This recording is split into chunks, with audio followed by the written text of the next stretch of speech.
दारुल देवबंद व नायब सदर जमीयत उलमाए हिंद और उलमाए किराम मेहमानान अज़ाम, आज के इस प्रोग्राम की असलन दो हैसियतें थीं। एक हैसियत तो तलबा का जो मुसाबकाती प्रोग्राम हुआ, बहुत ही मुतनव्वि, बहुत ही जामे, तकरीरी मुसाबका भी, इस्लामी अक़ाइद का मुसाबका भी और हिफ्ज़ुल हदीस का मुसाबका भी, अरबी तकरीरें भी, अंग्रेज़ी तकरीरें भी और आवाज़ का सफ़र के उन्वान से इंतहाई जामे और खूबसूरत प्रोग्राम भी।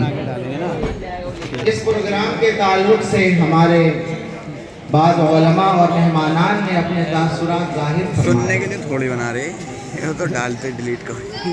ये प्रोग्राम जो इस मदरसे में हुआ इतना जामे और मुरत्तब था कि मुझे ऐसा लगा जैसे दारुल उलूम की मरकज़ी अंजुमन बज़्म शेखुल इस्लाम का प्रोग्राम हो रहा है।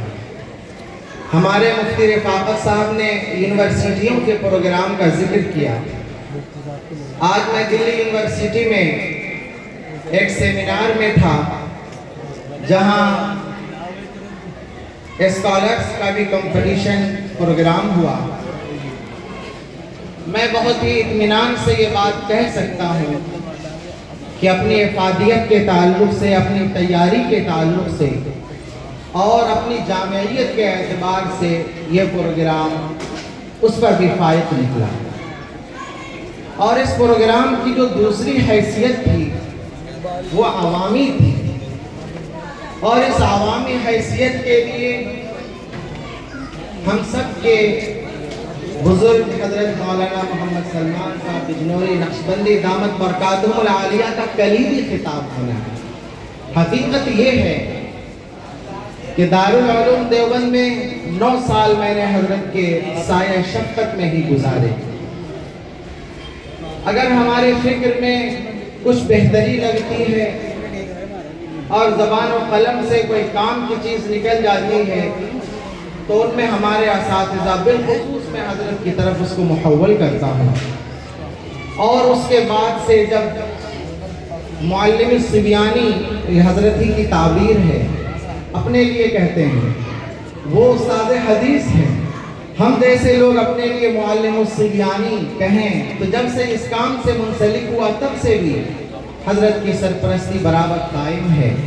हकीकत यह है कि हज़रत यहाँ मौजूद हैं। फ़ारसी में एक मुहावरा है कि आब आमद तयम्मुम बर्खास्त। जब पानी के होते तयम्मुम नहीं हो सकता है तो आप बताएं समंदर के होते हुए क्या तयम्मुम हो सकता है?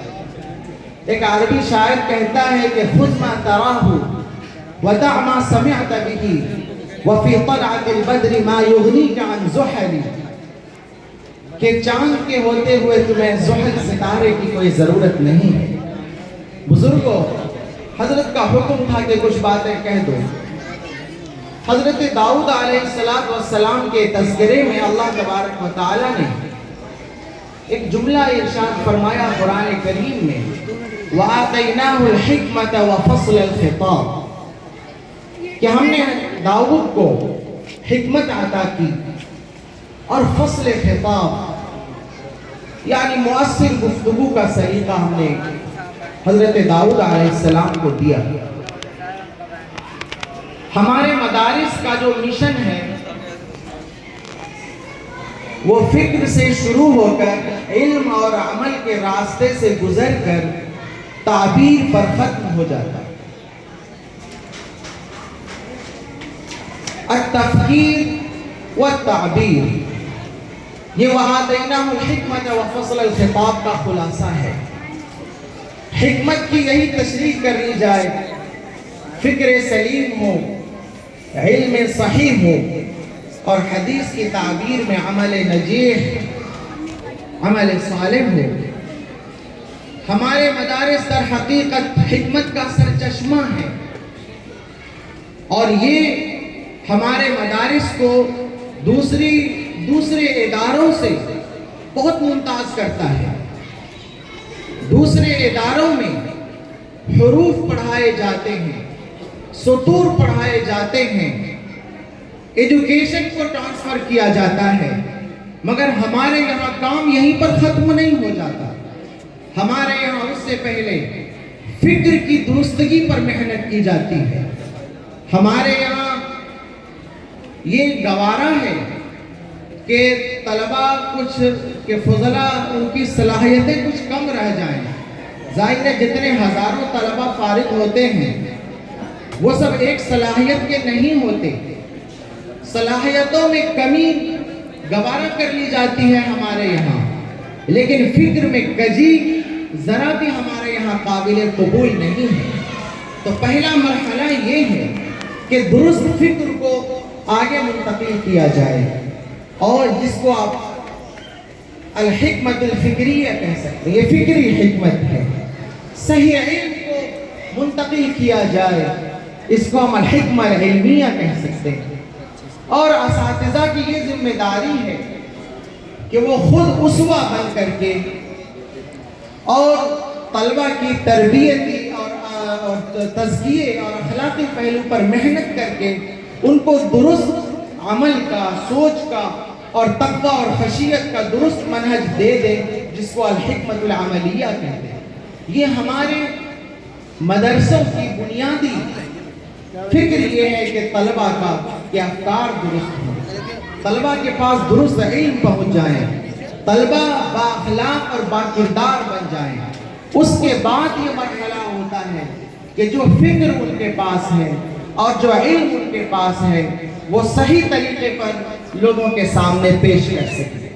یہ تو ہر مومن کی ذمہ داری ہے کہ جو ان کے پاس صحیح علم ہے وہ دوسروں کو پہنچائیں. رسول اللہ صلی اللہ علیہ وسلم نے ایک حدیث میں یہ ذمہ داری بڑی آسان کر دی کہ کیا دعوت کے لیے، تبلیغ کے لیے، درست بات دوسروں تک پہنچانے کے لیے بڑا فصیح اللسان ہونا ضروری ہے کیا؟ بہت بڑا خطیب ہونا ضروری ہے کیا؟ فرمایا بلغوا عنی ولو آیہ، بات پہنچا دو چاہے مختصر ہو، ایک بات کیوں نہ ہو. بہت زیادہ بہت بڑا خطیب ہونا ضروری نہیں، مگر تمام انبیاء خطیب تھے. جس طرح سے علماء اپنے سند بیان کرتے ہیں کہ رسول اللہ صلی اللہ علیہ وسلم نے ارشاد فرمایا انما بعثت معلما، کہ معلم کی سند رسول اللہ صلی اللہ علیہ وسلم تک پہنچتی ہے. اسی طرح خطبہ کا سلسلہ بھی وہیں پہنچتا ہے. سارے انبیاء خطبہ تھے، مبشرین تھے، منذرین تھے. اور حضرت شعیب علیہ السلام کا لقب تو حدیث میں آیا ذاکا خطیب الانبیاء. تو بزرگوں، دارالعلوم دیوبند سے جو بہت سارے علم کی نہریں نکلی، ان میں سے یہ ایک نہر ہے جو 50 سال سے زیادہ کے عرصے سے جہاں پر دین کی خدمات انجام دے رہا ہے. یہاں آنے کا شوق مجھے بھی تھا. پہلی بار میری بھی حاضری ہوئی. ہمارے مفتی ارشد صاحب جب دارالعلوم میں رہتے تھے تو وہاں بھی ملاقاتیں ہوتی تھی، بعد میں بھی مشورے ہوئے. بالیقین جیسا کہ ہمارے دوسرے علماء نے کہا، بہت درست طریقے پر صحیح فکر رکھنے والا اور درست طریقے تربیتی مزاج رکھنے والا نوجوان فاضل اس ادارے کو اور آپ لوگوں کو ملا ہے. قدر کرنے کی ضرورت ہے ان کی بھی اور اس ادارے کی بھی. اور بڑی میں نے حقیقت میں اپنی اوقات سے تجاوز کر کے اتنی لمبی گفتگو کی ہے.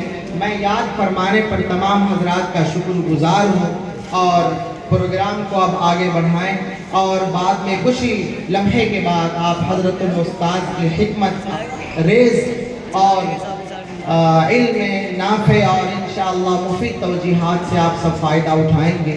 وآخر دعوانا الحمدللہ رب العالمین.